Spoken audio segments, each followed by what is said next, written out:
And today we're talking about genuine gratitude and the 6 types of toxic gratitude that we all engage in, including yours truly. And here's how we're going to do this. First, I'm going to tell you what all 6 are, and then I'm going to go one by one and explain them. And I'm also going to share with you the takeaway that you need so that you can stop doing this, okay? And it's all based in the research. You're going to love this. So the 6 forms of toxic gratitude is when you use gratitude to only focus on the good, but you completely ignore the big messes. The second way that you use gratitude in a toxic way is when you use gratitude to manipulate or shame other people. The third way is when gratitude becomes a justification to do nothing and to stay stuck where you are. The fourth way that gratitude gets toxic is when gratitude is a way to escape uncomfortable emotions that you don't want to feel in yourself. The fifth way that gratitude becomes toxic is when you start pushing positivity on other people because you don't know what to say. So you say something positive. And the final toxic form of gratitude is when you use gratitude as a way to knock yourself down when you're accomplishing something. And so let's unpack them all and then give you the takeaway so that you can empower yourself and not be using gratitude to knock you down. Okay, here we go. Number 1, toxic gratitude is when you only focus on the things that are going good in your life. And you are so over-focused on what is a blessing and what you're grateful for that you ignore the gigantic shit show of a mess that is right behind you. And the perfect example of this is that friend of yours who is constantly posting only the most beautiful, lovey-dovey, kissy, feet on the beach photos of them and their significant other. Grateful, blessed, love of my life. And yet every time you see this person, they spend 3 hours complaining and bitching about what's actually going on. That right there is a form of toxic gratitude because you are demonstrating something that isn't true. You are grandstanding the good part of your life, and you are basically lying about what's going on. And so the way that you handle that when you realize, ooh, I do that, I constantly say I'm blessed, but my life is a mess, is that you balance it out. And that's going to be the advice around all of this. Because when gratitude is genuine, it gives space for the negative. Genuine, deep felt gratitude acknowledges the painful, the broken, the messy part in partnership with the beauty, with the lessons, and with the hard work. And when you only have one of those things present, it's not genuine gratitude. And so, instead of posting the absolute beautiful, most incredible, phenomenal things, don't post anything if you can't post the truth.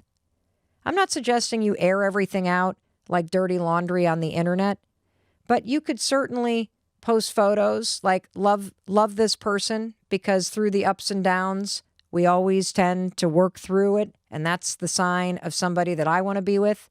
That's way better than the polished, filtered photos anyway. That's the message we all need, and it's the truth.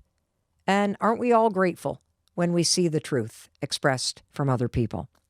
The second form of toxic gratitude, and this is one that I am so guilty of. It does not make me proud to admit this to you, but it's when you use gratitude like a sledgehammer and you shame and you manipulate other people. And the fact is, when you understand this type of toxic gratitude, you will realize that this was the way people parented for generations.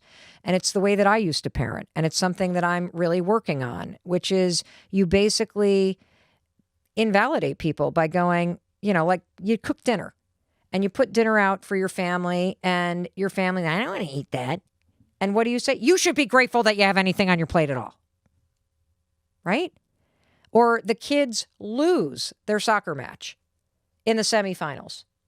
And they get in the back of the car and they're crying and they're sad and you can't deal with it. And so you're like, well, you should be grateful you made it this far. I mean, that's a really good thing. Or like I did the other night. You know, Oakley, we hosted the prom party. You'd think you'd be grateful enough, for crying out loud, to help me unload the dishwasher. Oops. Do not use gratitude to shame somebody, to blame somebody, to guilt somebody. Period. You know it's wrong. I know it's wrong. I still do it. Why? Because that's how everybody parented for a long time. In a transactional way, I expect this from you. I gave you this, you give me that. That's not genuine gratitude. Genuine gratitude is, as you know, when you feel something deeply, when you're moved, when it's lingering. What I was expressing was resentment. That's not gratitude. So don't use the word gratitude in those cases. Third form of toxic gratitude is when gratitude becomes a justification to keep you stuck in a place that makes you unhappy. And I'll give you two specific examples. A lot of you write into the Mel Robbins podcast complaining about your jobs, and then you put in the sentence. You ready? I'm just grateful to have a paycheck. End of story.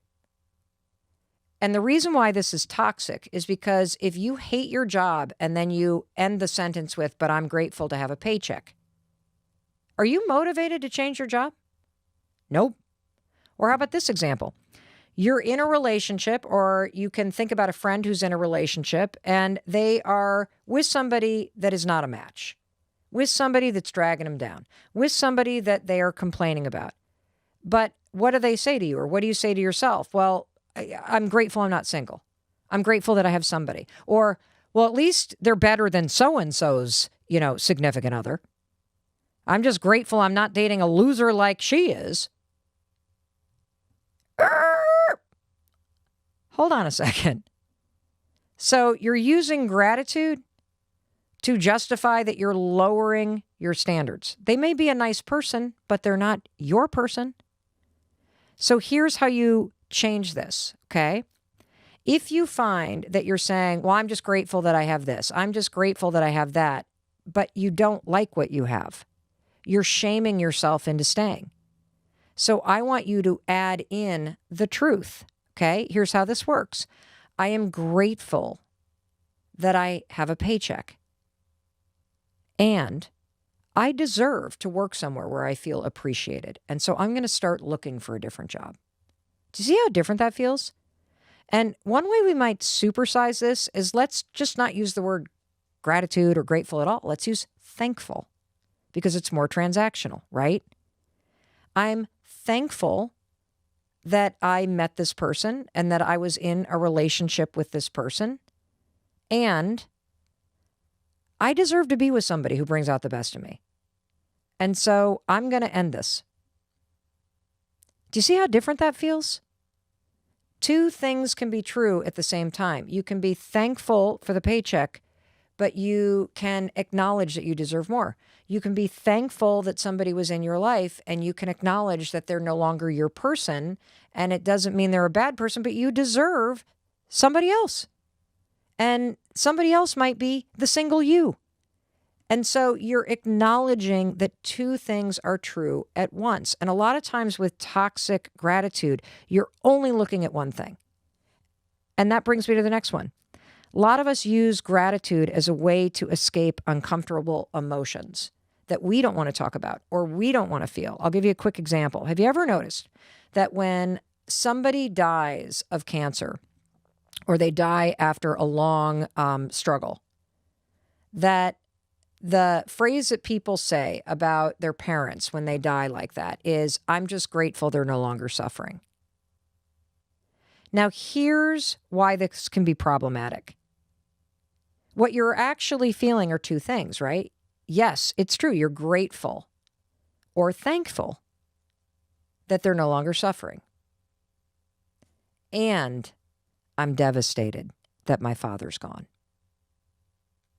Do you see how that goes clunk? Why does this matter? I'll tell you why it matters.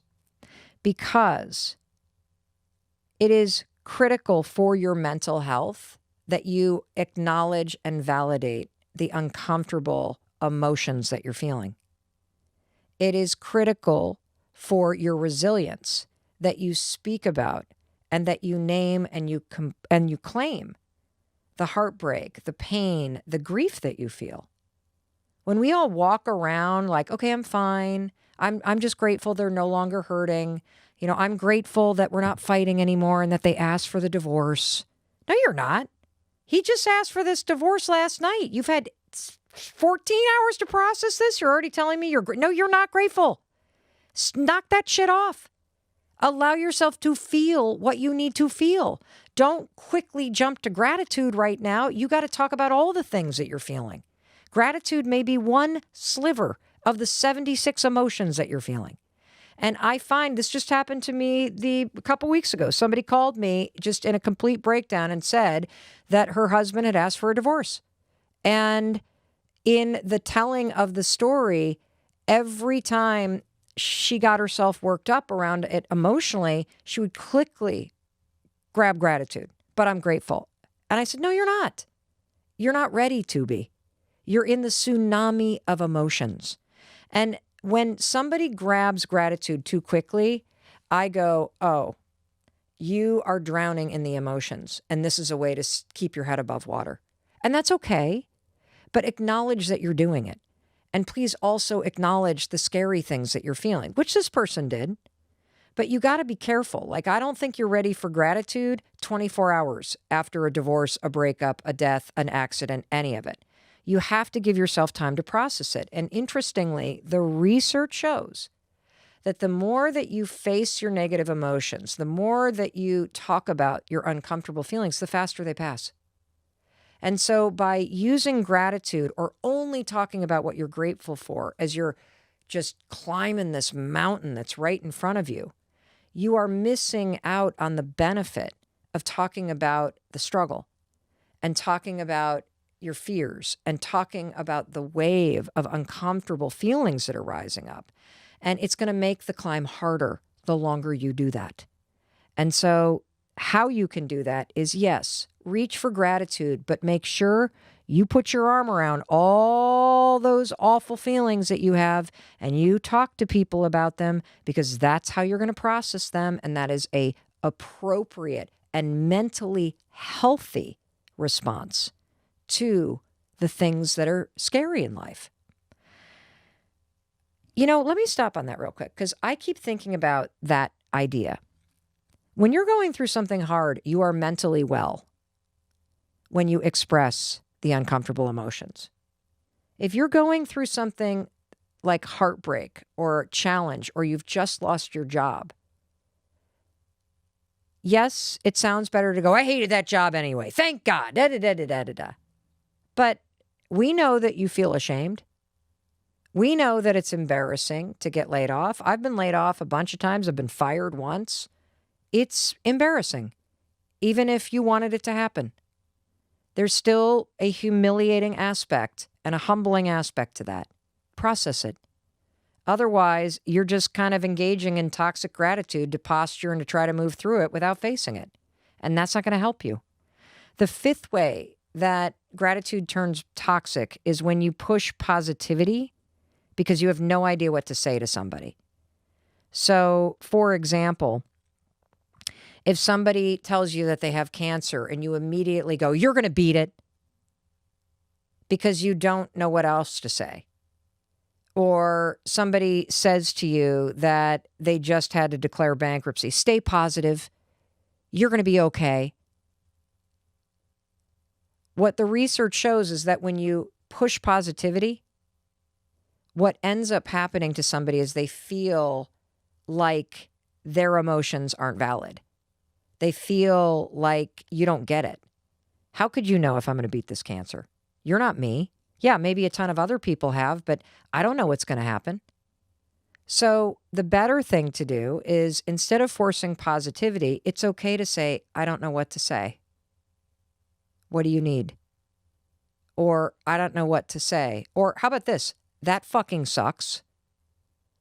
That's what I always say to people that have cancer. That sucks. You don't deserve this. And then I say the only thing that I know that's true. You're not going to go through this alone. Because I don't know what's going to happen.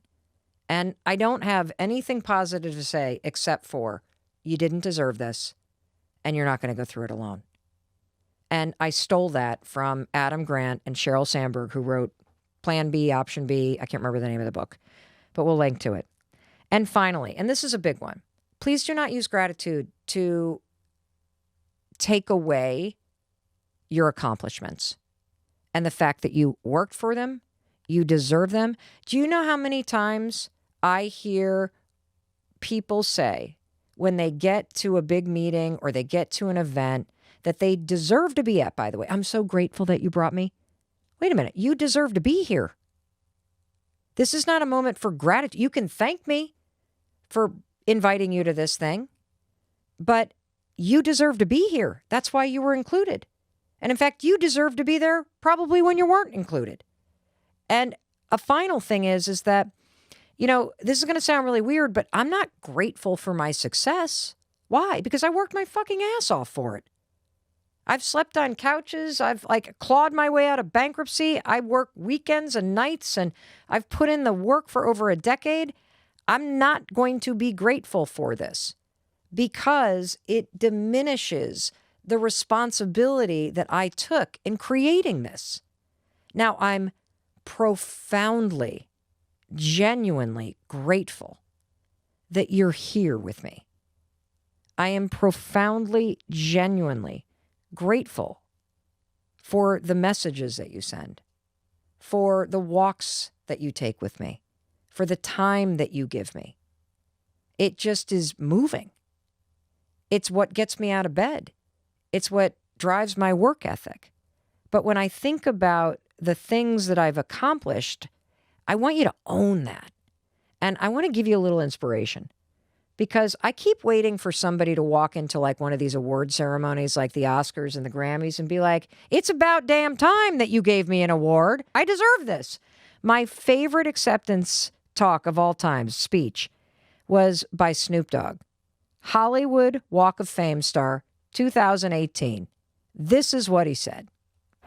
I want to thank me. I want to thank me for believing in me. I want to thank me for doing all this hard work. I want to thank me for having no days off. I want to thank me for never quitting. There's no toxic gratitude in that. He is taking full responsibility for what he worked for who he believed in, and for the results that he created. Now, I'm not saying that you didn't do it without help, but we've tipped the scales too much in being so grateful for everybody else. And I want you to turn it back on yourself and use genuine gratitude to lift yourself up. Use genuine gratitude. As Dr. Emmons says, look backwards and acknowledge in the past all the challenges and the mountains that were there in front of you that you scaled, and then feel the appreciation for yourself and for anybody else or any of the synchronicity moments that happened that allowed you to scale those challenges and learn those lessons and be who you are today. That is genuine gratitude. Stand in the present moment, like I did this morning, and notice as it's happening how other people or the forces at large are there to support you and encourage you. And when you bring in genuine gratitude in that moment, it's like this force field of good vibrates around you and magnifies this beautiful thing called life. And it doesn't surprise me. This is another synchronicity moment that when I looked up Judah and the name Judah and what it means, do you realize the word praise, praise, praise comes up? And when you dig a little bit deeper, what Judah actually means is thank you. A thank you that is so deep that it is synonymous with gratitude. Isn't that incredible? That on the morning that we were going to tape a podcast episode about toxic gratitude, I had an experience of genuine gratitude with a man whose name means thanks, synonymous with gratitude. You can't make this up. I am so grateful for the synchronicities that happen. I often feel like, Yes, the universe has our back. We are co-creating this magic in each other's lives. But you got to be willing to notice it in the present moment. That's what the power of synchronicity is. And that's what gratitude helps you tap into, how things are working. And it's little things like the light turning green at just the right time. So you make that train, and the wave of appreciation that you feel, that you didn't miss the graduation ceremony because there was something you couldn't explain about how traffic lifted, and you're just feeling appreciation for it. And when you start to practice it in the present and in the past, it will help you practice genuine gratitude toward the future, which means any single mountain that is before you right now, any challenge, any situation, anything that you're going to have to claw your way out of or rise above that is going to be a challenge. The way that you can use genuine gratitude is to acknowledge that this is going to be hard. It's going to be really hard to break up with this person you love. That is, boy, ooh, haven't we all avoided that one like the plague? Guilty as charged right here. But you can leverage genuine gratitude for yourself, knowing that even though this is going to be painful, that you appreciate that you're willing to have the courage to be honest with yourself and them. And that you appreciate knowing that down the road, you will look back on this very, very challenging moment and you will understand why it needed to happen. And that's how you can use genuine gratitude to lift you up in these moments that are hard, to give you motivation when things are challenging, to give you a little bit of courage when you are dreading what you need to do.